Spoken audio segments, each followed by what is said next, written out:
So welcome to this video where I'm going to be discussing about the Darden MBA program and the application essays that it has for 2017-2018. Well, looking at the program itself, if you were to look at what Darden is known for, what is that USP that it has? Well, it has to be the case-based method. In fact, if you look at the website, if you look at, you talk to a lot of their alumni, we have had students from Crackpurple going to Darden.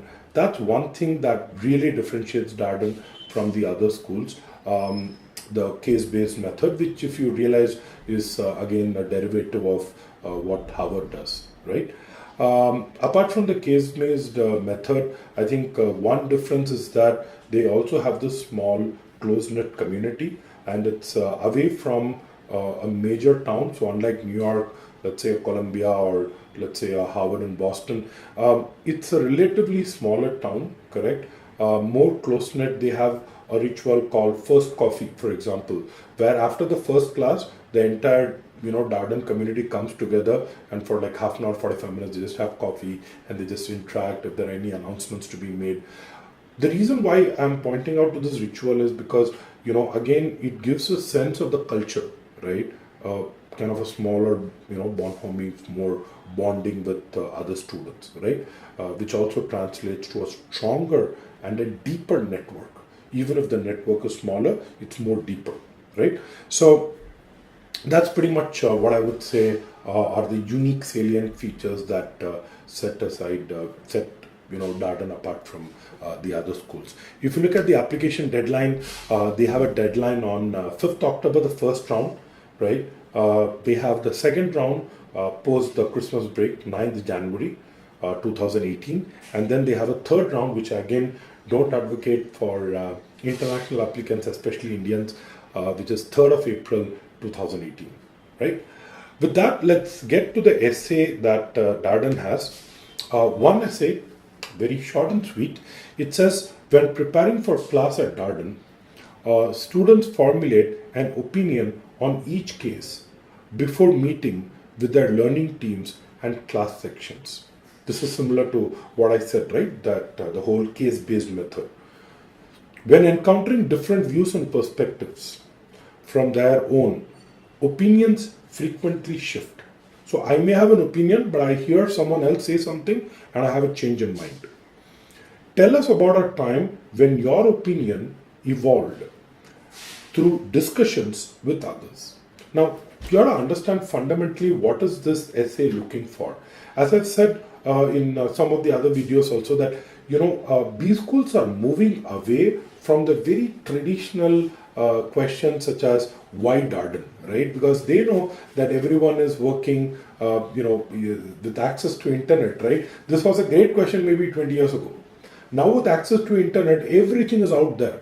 So I can live a very vicarious life through the internet and follow them on social media and get a lot of information. So they said, let me instead understand the applicant from a softer perspective. Let me try to understand how would he be if he were to come into the class. So that's the whole idea, correct? So what they really are looking at is, if you were sitting in the classroom for a case study, how would you react, correct? It's very important that you have to give a background to this. You cannot start and directly talk about, what happened and why you changed your opinion. So you have to give a setting, correct? I'm assuming, if you're at work, then you have to give a background. What was the project? Was this person a boss? Was this person a colleague? Was he a subordinate? What was the relationship that you shared? What was the gravity of the project? Or if it's on a personal side, who was this person? Was he a friend? Was he a relative? How close you were to this person? You need to give some kind of a background so people understand the dynamics involved, correct? We have 500 words, so I think, there is enough for us to kind of work around that part. Then you kind of come with the actual difference of opinion. What did you believe? What was the differing opinion that you had, correct? Then you talk about why you realized that there was merit in the other point of view, correct? So you need to kind of give your point, the other point, and why you felt the other point had a had a point to it. And then finally, you kind of conclude by saying how you as a person, have changed because of this new perspective that you've had in life. Correct? All of us go through this, right? This one aha moment when we realize that there was something else to the way we did things, and how that perspective changed. So I'll give you an example of one story that one of the students had written. So this student said that the way I worked, I believed in efficiency. Correct. So I had a very clear checklist of how things should be. So I had like tada tada, like step A, step B, step C, step D. Correct. And I would just work on optimizing it, right, when it came to work. But then he had a colleague, and what he noticed about the colleague is the colleague would always question and say, why can't we do it differently this time? We have always done it this way. Why don't we have this approach to it and that approach? So initially, this person had some inertia, some resistance, and she would say, "But well, this is how we have always done things, correct? And we know this works." And the other person says, "How do you know that there isn't a better way to do things?" So that clicked, I don't know, maybe there's a better way to do things. And then, she slowly started accepting that instead of just optimizing, right, which is improving the efficiency, sometimes it makes sense to be completely disruptive. And if you think about it, most innovations happen when we are disruptive, right? I remember Steve Jobs once said that, if I had asked customers what they wanted, they would have said a faster floppy drive, correct? But you have to rethink the whole thing. So, the whole message over there was she learned that there were multiple approaches to doing things and one has to constantly innovate and experiment.